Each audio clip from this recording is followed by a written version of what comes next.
Hi friends, welcome. My name is Baron, and this is my channel where I talk about some book stuff. I'm the Book Baron. Welcome in. I just jabbed myself really good with this ring. Nice. All right. Probably shouldn't have worn that ring. So what we're doing today is wrapping up February. Yes, we've made it through the second month of this year. And I'll be honest, I don't know how many books I've written, ma'am. I don't know how many books I've read because I am having to film this in two parts. So I don't know the total because I can't see the future, it turns out. Okay, what's going on with my brain right now? Oh, what I can tell you is that I've been really bad about sticking to my TBR. I'm really just trying to embrace the mood reading, enjoying some of the new releases that I've been really anticipating is fine, but just mostly a heads up for you. Let's just kick things off. And first up, we have Vicious Impulses, and this is by Sienna Vega. This is the first in a duet that isn't complete just yet. It's on KU. It is Mafia, Capt Captive. It's got an obsessive hero. So basically, the heroine is this prima ballerina. She's working with kind of a shady organization. So she really loves the dancing part, but part of her contract means that she also has to entertain guests of a high-ranking variety of a mafia variety because the ballet is run through one of the mafias in this city. One of the men from another rival group ends up becoming really obsessed with her. He's having dreams about her and he's determined to get a hold of her. And so he ends up purchasing her marriage contract. This starts a little bit of a tiff between these two rival mafia groups. I will start off with what I liked. I thought that there was a lot about this that was very fresh. We have, for one, a Black ballerina. It's an interracial couple, which you don't see very often with mafia books. Hero, he is not the biggest and baddest, and he's also not from the biggest and baddest mafia group. So usually in mafia books, you have like, he's from the biggest and baddest mafia group, but also he's like in line to inherit. And this guy actually has like some chronic illnesses that he might die from. So it just makes for a very different dynamic. His relationship to the mafia group isn't as strong. How he views his role is very different. So I just thought that there was a lot with that felt very fresh, very different than what you get from a lot of other mafia books. I think for me, where this just fell a little bit short, and I just felt like I was like missing a little bit. I wanted to know a little bit more about the context with the mafia groups. I felt like I didn't fully understand their operation, like a ballerina to arranged marriages pipeline. I was kind of like, why is that the pipeline? Like there was just like little bits like that where I was just like, I just need like a little bit more explanation. I also felt like with the hero, I was missing a little bit of his logic. I could tell that he had his reasons, like I could feel it, but I didn't necessarily always have an explanation or an understanding of kind of like where his line of thinking was coming from. And so it just made it a little bit harder to connect with him. And I think that for me is ultimately kind of made the romance drag, even though I really liked the plot. For me, I'm giving this a 3.5. Next up, we have a very popular one. It's Penpal by J.T. Geisinger. So this is a standalone that's on KU. I know J.T. Geisinger is like a romance author, but this one definitely reads more like a romantic thriller. It feels like a domestic thriller, I think is the best way to describe it, with some paranormal elements. So basically, when the book opens, the heroine is coming back from her husband's funeral. He has passed away, and she's just feeling a little bit lost, a little unmoored. She's really grieving his death.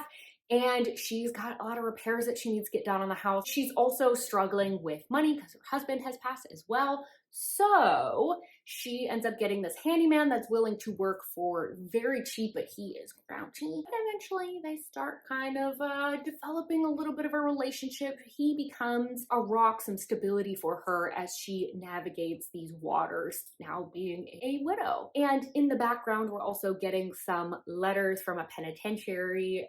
Some felon is writing letters to our heroine. So that's also happening. So my thoughts on this one. This actually takes place in the Seattle area. I have often taken a ferry to this town, to this island, to go wine tasting, camping, all sorts of stuff. So I spent quite a bit of time there. I nailed the details. So 5 space needles for her. I really appreciated that she got the details of that correct. I definitely loved the feeling of reading this book because it did remind me a lot of like the domestic thrillers that I used to really love when I was first getting back into reading. Hero, I was kind of unsure of for like the first like half of the book, even though they were like pretty much together. I was really kind of questioning him, but by the end, I was so on board with him that I was like, he loves her so much. So this does have a very controversial ending, as you may or may not be aware. It's a non-traditional HEA, and some might argue it's not an HEA. I did clock part of the twist like very early on, but what I did appreciate is I didn't get all of it. So those are the things that I liked. The thing that I really didn't like is, one, I felt like the abstract did not jive with what the actual book is. It makes it seem like this pen pal thing is this big part. It's not. There's just a couple of letters. And in fact, I thought that was the most poorly executed part of the book.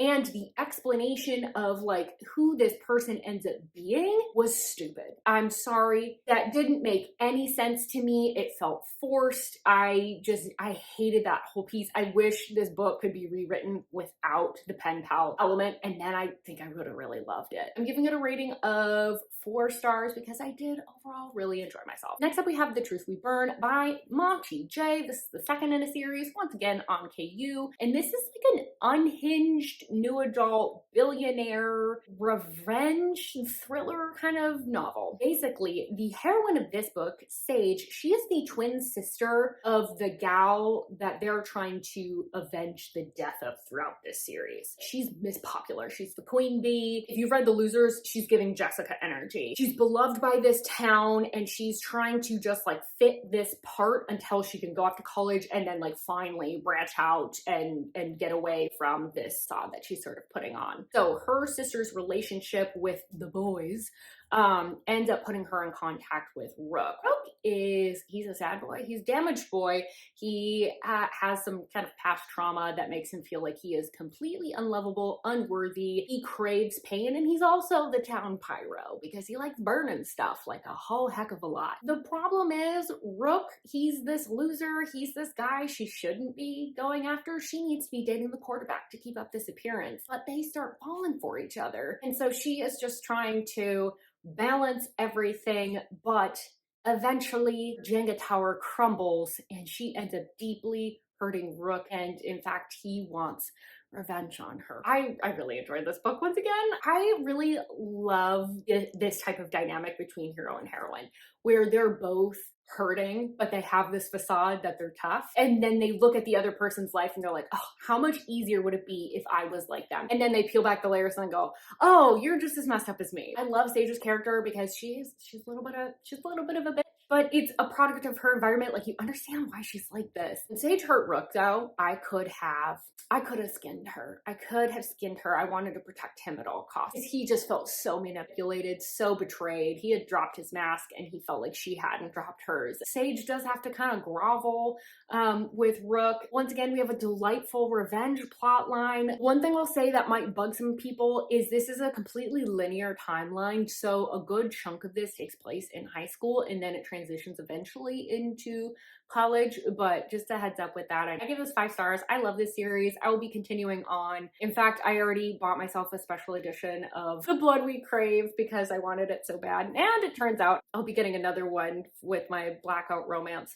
book box subscription. So I'm very excited about that. Next up, I have a series and it's The Maiden by Celia Aaron, followed by The Prophet and the Church. These are all on KU. This is like a religious cult, Capt Captive, dark romance. I will tell you what the first book is about because this follows the same couple throughout. You have Delilah and she has joined the Cloisters, which is this cult, and specifically she's become a maiden, which means she's completely turned over control of her life to the Prophet. She's basically like a Handmaid's Tale style nun. She is doing training for the Prophet during the day, and at night she is being further trained and or punished by her protector, which is Adam, who is the Prophet's son. So Delilah has some other motives for being here as well. She's actually trying to investigate the death of her sister, and so she can't reveal her true motives.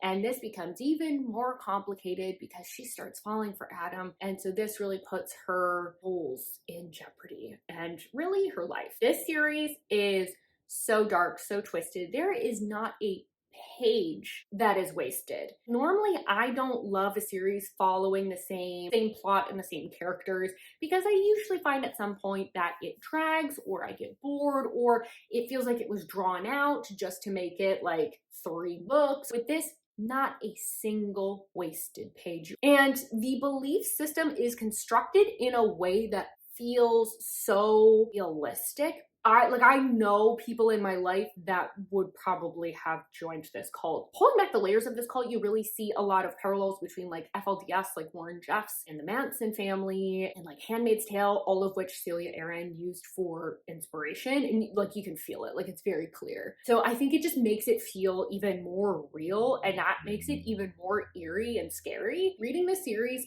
felt like the wildest, darkest fever dream. By the end, it's just like gunfire, explosions, wildness. There's people doing the wrong thing for the right reason, the right thing for the wrong reason. You have people double crossing each other. It just becomes really this complicated mess. And you're just like, how are they going to end up together? And honestly, the cliffhangers at the ends of these books, I think should be illegal in probably at least 48 of the 50 states, especially on the end of the second book. That one almost killed me. And because they were written in 2018, these books don't feel very tropey. The writing on it just felt really refreshing. And so I gave all these books 5 stars. Next up, I have Until You. Nope, it's called Until I Get You. Oopsie. By Claire Contreras. This is a standalone that's on KU. It's romantic suspense, second chance, hockey sports romance. Basically, our hero and heroine are both going to university together. The hero is like the big man on campus. He is the #1 NHL draft pick, and she used to play soccer, but she's had some things happen. She's got a stalker, which has been causing some problems for her, and as a result, she kind of has turned in on herself. And because she's not falling at the feet of our hero at a party, which he's very much used to, he's intrigued by her, and he actually ends up chasing her. But her past and her stalker end up coming to haunt them both, and she decides at some point to completely cut off contact in order to save them both. For some reason, I thought going in this was a mafia romance. Tell me why. Is there like another cover that's similar to this that I mixed this book up with? But anyway, my thoughts on this. I'll be honest, I didn't really love this book all that much. I know it's really well rated. I just didn't really jive with it. The original story, like when we're first in college with them, felt a little bit generic, but I actually didn't mind it. I was kind of driving with the heroine. She's a little sad. She's got some trauma. I found her interesting and compelling. I liked the softness of the relationship between the two of them. After that, I just wasn't really getting it. I just felt like in this one, there was like a lot of pieces missing to it. Despite this being such a long book and causing me to get really bored during certain parts, I just felt like I didn't always quite understand the logic going on, and understand, frankly, how the hero couldn't find the heroine because her friends could find her and they have a social media footprint. So like, it seems like maybe you could have found her. You know, like it just didn't feel like she was covering her tracks that well. The hero couldn't have found her. When they do reconnect, it wasn't clear that there was certain pieces of information that the other person didn't have. When they revealed that information, it was so far on that I completely forgot that the other person didn't know. This is just getting revealed now, really? Like I would lose track of that. I kind of lost the impact of the reveal. So the resounding theme of this book was just a lot of like, wait, what? So I give this 2.5 stars. I think it's okay. I know some people will like this, but this book just confused me. All right, next up I have a bunch of books from my reading vlog. So I'm gonna try really, really hard to keep this a lot more brief. So first up, we have Serpentine Valentine by Miss Gianna Darling. This is a standalone on KU. It's a sapphic new adult Medusa reimagining. Basically, we have Lex. She comes from kind of a tough background. She's worked really hard to get into a Harvard-esque university, but she is kind of groomed and eventually attacked by a professor that kind of presents himself as a mentor to her. Unfortunately, after this attack happens, no one believes her, including the president of the university, which is someone who Lex really thought would be in her corner. She is someone who's actually a family friend and someone who she also viewed as a mentor. She really thought would back her up, but the president goes into PR cleanup mode and does not believe her. Lex decides that she is going to get revenge on the professor and the president, but also on all men that are doing nasty things on this campus, which are systematically not being addressed. And then part of her revenge plot involves getting the president's daughter, Miss Luna, who is the Golden Girl. She plays field hockey. She has the footballer boyfriend. So Lex has her work cut out for her. This, I will say, is a pretty tough read. The focus of this book is the themes of rape culture and essay and misogyny and how that's playing out in the university systems. The assault on Lex is not the last time that we have very intense discussions of essay. Truly no man feels like they are a safe person in this book. That is really the forefront of this book. In the background, there is this seduction taking place. That is really a B plot, but it does offer some nice contrast, some feelings of security in comparison to just kind of the aggressive, violent nature that you're getting kind of surrounding that relationship. My biggest complaint about this book, honestly, is the fact that all of the side characters are extremely flat. They are there to serve the revenge plot and to serve an archetype, a role to inform that. So we're missing some complexity that I think would make this whole situation feels like a little bit more realistic, because we have a lot of real world examples of this kind of stuff happening. I just wish that had been done a little bit better, but I gave this 4 stars. I really did enjoy it overall, but please know going in, this is a really heavy read. So this hurts more than anything. So just a heads up. Next up, we have Chasing Midnight, and this is by Cindy Dawson. So this is the first in a new series of novellas. Basically, we have Sparrow, and she is on vacation. She's having a little bit of like a summer break, spring break moment after she graduated art school, and in a week she's out, she is going to go off and fly to Italy to do like an internship type of deal. She ends up meeting a bartender there named Knight, who is a notorious car racer in the area, and he ends up showing her a good time. So my thoughts on this. I think if you are going in looking for fun, spicy time, you will have a great time with this book. There is some fun and unique spice. I think this got slightly mismarketed. There was a lot, for me, hype around car racing in the 2000s energy.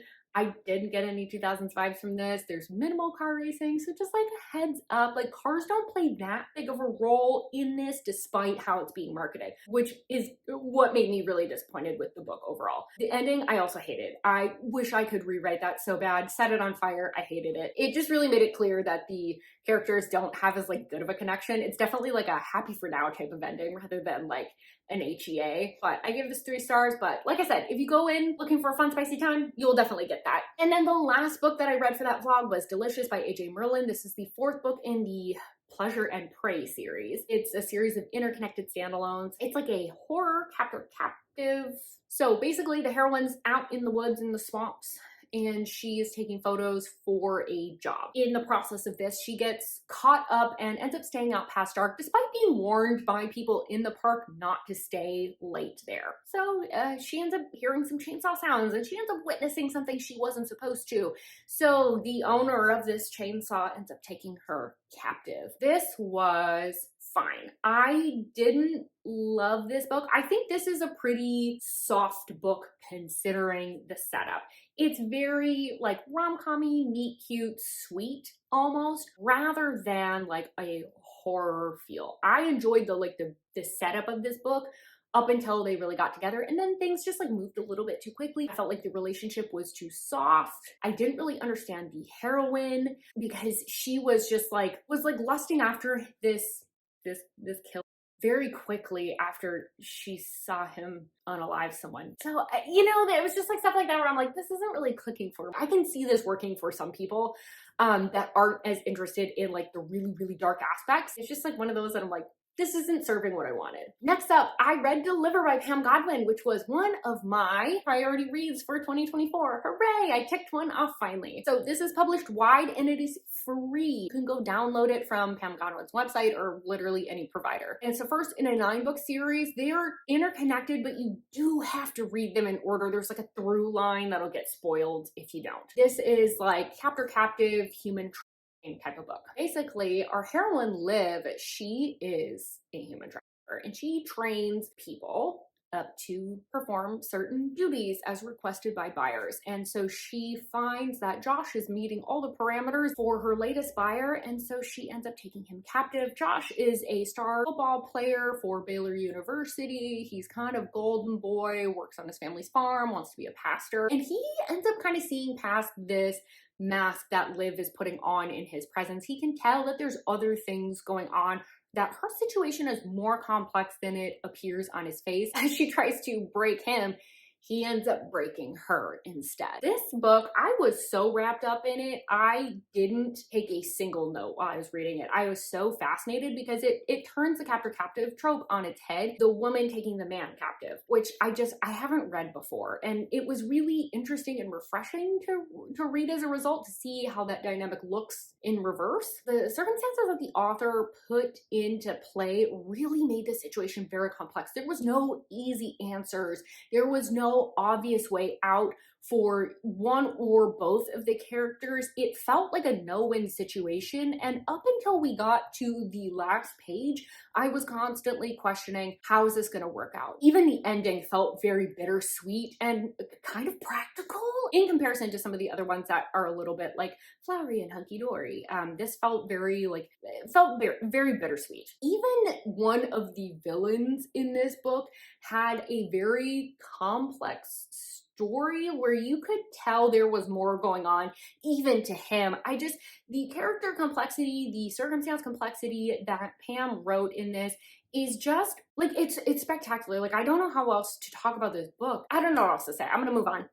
I give it 5 stars. Next up, we have Vanquish. This is the second book in that series, also by Pam Godwin. Once again, we have Capt Captive. The heroine has agoraphobia, and so she has to kind of like finagle her way through life. She's a former beauty queen, and so she kind of trades on her good looks and certain favors to get things done, like getting her mail. The hero is someone that we met in the first book. I'm intentionally not using his name, and he takes advantage of this situation. He wants a captive, and she can't leave the house. This book was so different than the other book, equally as dark. This was so, once again, very complex. So much of you questioning whether the agoraphobia was keeping her captive or the hero was keeping her captive. And was that force or was that choice? She felt safer with him than she felt like going outside was. There's this back and forth between like pleasure and pain because she likes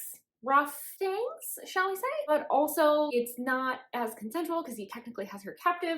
So, you know, it was just really fascinating. Heroine struggled with it, the hero struggled with it. It was really just, once again, a well-crafted, complex web where I was constantly going, I will say that I didn't find the ending on this one quite as satisfying. It just felt a little too simplistic, I think, for the circumstances. But I rated this 4 stars. I still really enjoyed it. I plan on continuing on with the series, but this one didn't quite hit in the same way, but I was still so fascinated by this book. I'll leave that one there. Oof, I gotta hurry. The lighting's about to get real weird. So next up we have Back on Me by C.L. Minigan. So this is the second book in Cherry and Harlan's duet, and it's the 4th book in the Up and Light series. Confusing, but it does make sense, I swear. This is a dark, contemporary rock star romance. I don't want to spoil anything about this book, so I will give you the synopsis of the previous book and then kind of like vaguely talk about what's going on in this one. Cherry has gone through a very significant trauma in her life. So her parents were in a car accident that she was also involved in, and for a variety of reasons feels very responsible for their deaths. She kind of lives with that trauma. It stunts her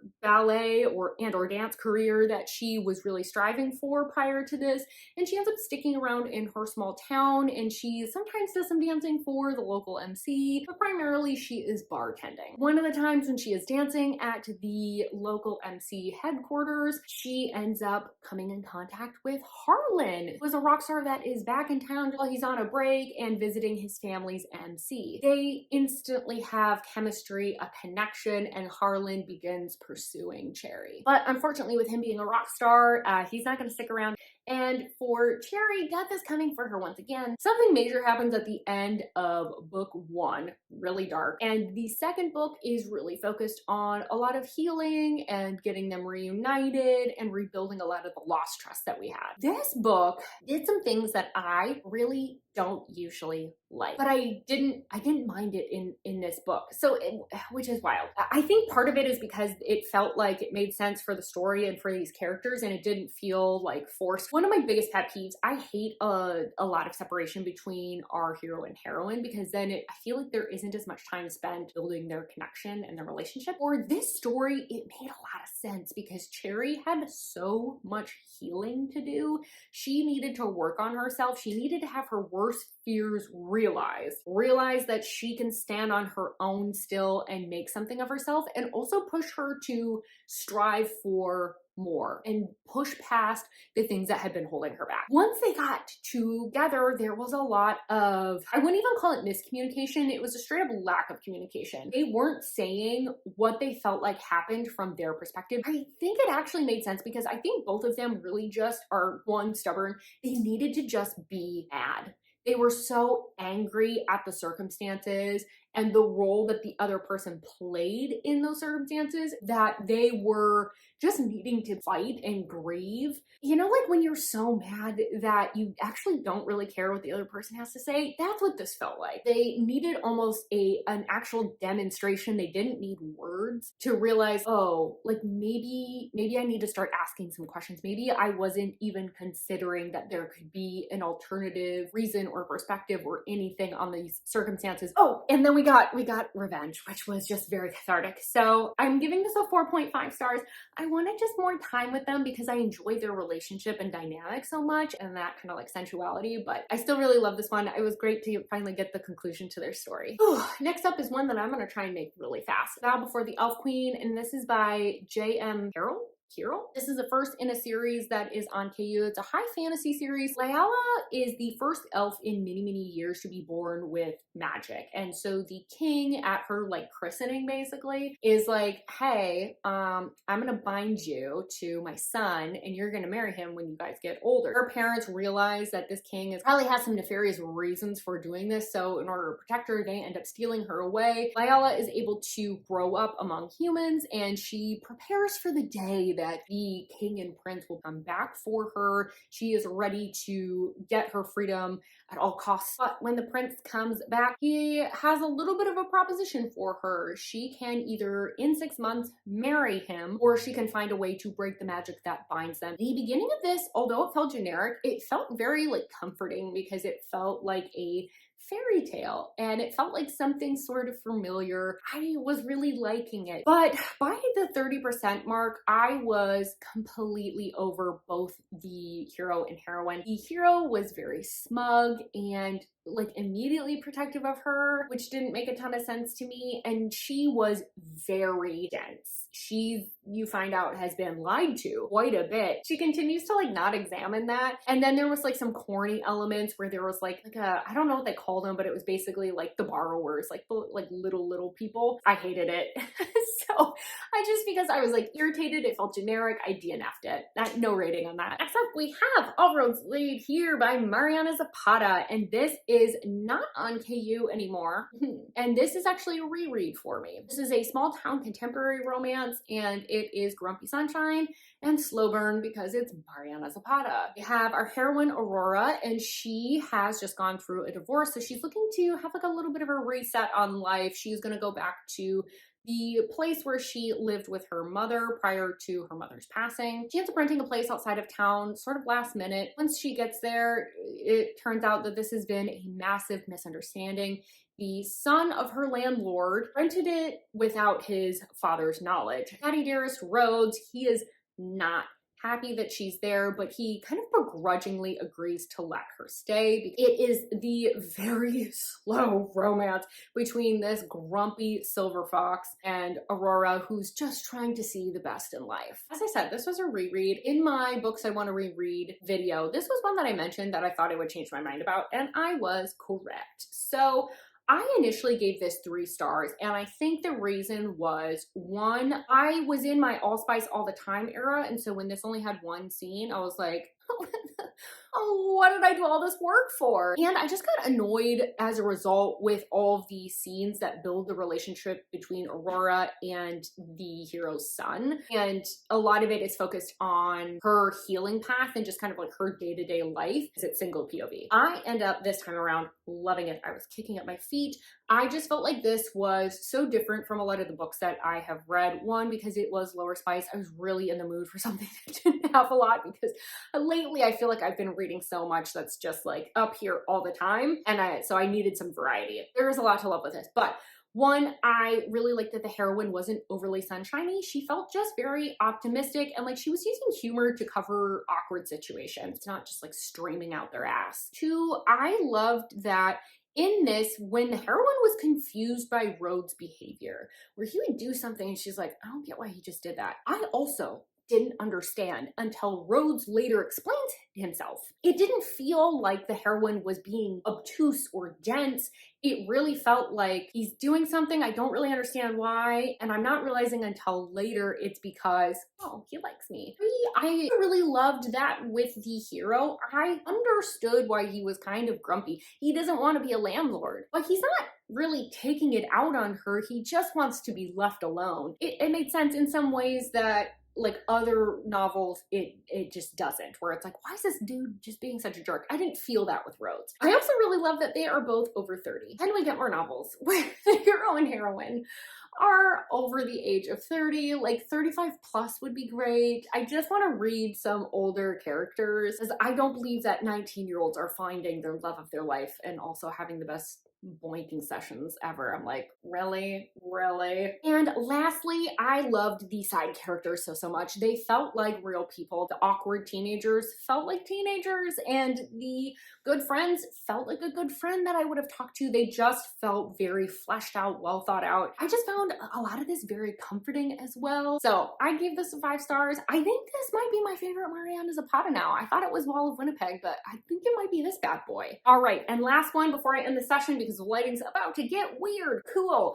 Underlock by Mariana Zapata. So after I read this, I was like, oh, I want to read another Mariana Zapata. So this one is still on KU. It is a standalone. It's an MC, Grumpy Sunshine, slow burn, contemporary. This is about Iris, and she's starting life over in Austin, Texas. She got laid off from her job in Florida and hasn't been able to find work for like 6 months. She ends up connecting up with her, I think it's her half brother. He lives in Austin, and he ends up helping her get a role as the receptionist, admin person for a tattoo parlor with his friend from the MC named Dex, who cannot keep someone in this role because he is such a grumpy jerk. So my thoughts on this. This felt so different than Mariana's like later works. This is one of her earlier books. I actually felt the length of this. Normally I don't feel like her books are too long. I feel like I understand the progression of the relationship and seeing that build, and I'm enjoying that. This one just felt too long. There was also way more spice, and it was like a little bit darker because of the motorcycle club element. It almost didn't feel like a Mariana. I didn't really love the hero. He really just felt like an ex-con Chad, I think is the best way to describe him. He sounded really hot, and then he would open his mouth, and the stuff that would come out made me just want to bash his head. And I thought he was actually just kind of a jerk up until like later on when he got like protective and sweet. I felt like the heroine came across very rom-com-y. She's joking around even during spicy scenes, where I was kind of like, this is making this feel really awkward and not very sexy. She just came across a little dense. Like she wasn't picking up clues that were so obvious. Truly anyone could have figured this out. This isn't rocket science. Like I can't believe you're not putting the pieces together. The thing that sent me over the edge, which really just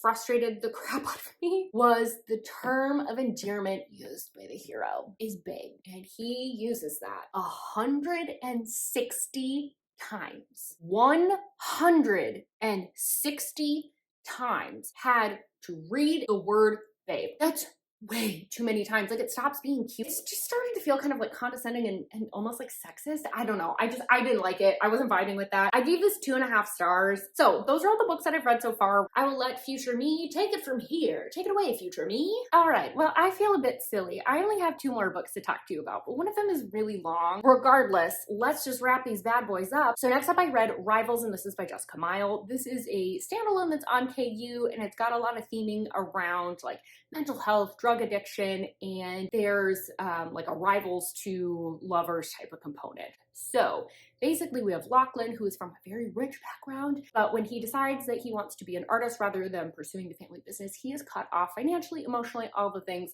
from the family. He is at art school, and his biggest rival is Revna, and she is equally as talented, but comes from a very different background. She's barely made it to this art school, but she's immensely talented as well. They're always jockeying for the #1 position. When a competition is announced where their art would be recognized in MoMA and would really launch their career, both of them are dead set on winning. But after a little moment of sabotage, these two are then forced to work together rather than compete against one another. So my thoughts on this one. I really loved the heavy emphasis that this book had on the process of developing art and the appreciation of art. I can just tell that the author had put a lot of love and research into this topic. You felt like you were involved in it, and that had a very soothing quality to it. I really enjoyed those parts. That is also really nicely contrasted with the fact that they're feeling a lot of pressure to have this like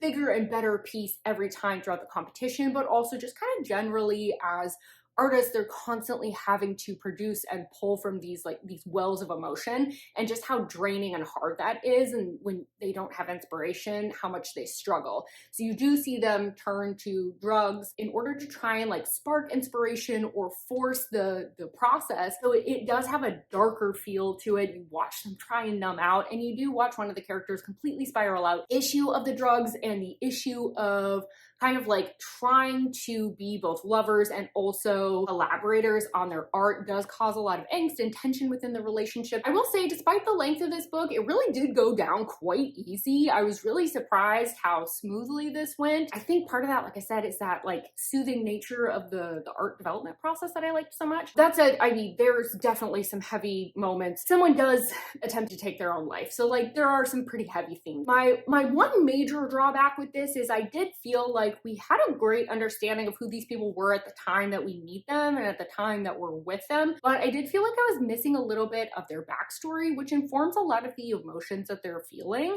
It felt like the emotions were here, but they could have gone here if we had just fleshed out that background enough, because I felt like we got like the highlights, but we didn't get that like full understanding of why maybe one of them is so afraid of being abandoned. I think that really would have made the emotions even higher and angstier. One thing I'll flag is there is a little bit of like Christian religious theming in this. It's not super heavy. There's a few moments where the characters kind of turn to church or a religious figure. So personally, that stuff just doesn't hit with me. And if you're not Christian, I imagine that probably won't hit with you either. So I do just want to flag that in case that's going to be something that bothers you. Overall, I give this a rating of 4 stars, and I'm really looking forward to getting into Jessica Miles' backlist because she's really a talented writer. Finally, we have The Head Mistress by Milena McKay. This is on KU, part of a duet. It's an FF contemporary romance that's got a pretty intense, like, gothic mystery. This is from the point of view of Sam, and Sam, she is a teacher at a private boarding school that's on this remote island. One day she went into the city,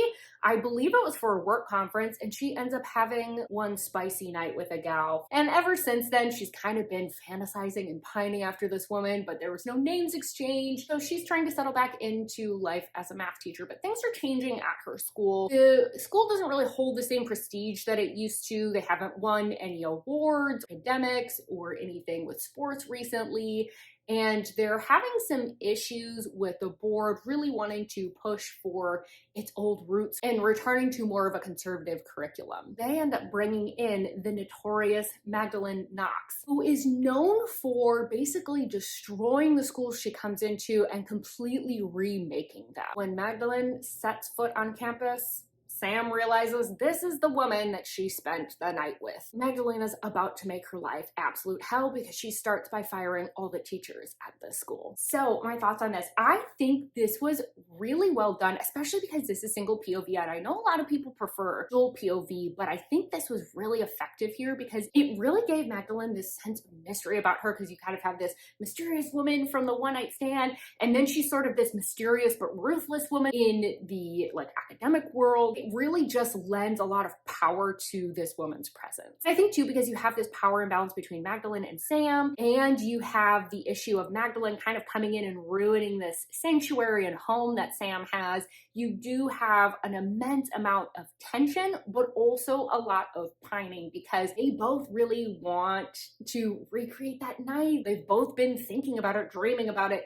So you have these little touches and glances and little sensual moments, but at the same time, there's so much tension because they are really on opposite sides in so many ways. I also really loved that there wasn't a huge focus on the actual like teaching component or being around a lot of the students. There's only one or two that are really highlighted because for me, I was like, I don't really care about that kind of stuff. So I liked that that wasn't a main focus. There was a really, really good balance though between the romance and developing that relationship and with the mystery because someone's trying to kill one of our main characters. So there's just this like creepy, sinister feel that's kind of around as well because you are on this secluded island in this gothic school and there's someone kind of like lurking in the shadows. I just felt like it was just so well balanced with the atmosphere, with the romance, with the plot, and I absolutely didn't see the ending coming, which was so fun. Normally I guess it, and I was so distracted by everything else that I just didn't even have time to really like fully think through like who this was gonna be. To top it all off, there's a grumpy cat that is prominently featured in this book, which was just so fun. So I give this 5 stars. I absolutely loved this book. This was a new to me author and I need to get into the rest of their backlist because wow, I am just blown away at how perfectly executed this book was. Like, I don't even know if I can say anything negative. Like, I can't even nitpick. Like, I think it was really like, it's that good. But with all that, those are all the books that I read in February. I had such a good reading month. It makes me so happy, especially after January went so poorly. I wasn't able to read very much. I didn't like a lot of the books that I was reading, but this month I felt like everything was really just landing for the most part. So I'm really excited to see what March brings me. With all of that, let me know if you've read any of these books, if you have different thoughts on them. What was your top read from February? Was there something that really hit with you? Is there anything we should be staying away from? Was there a book that you really didn't jive with? I'd love to hear all the things. And don't forget to like this video if you like it. It helps me out so much. I really appreciate it. And don't forget to subscribe if you want more content from me. And I really hope that I see you on my next video. Bye-bye.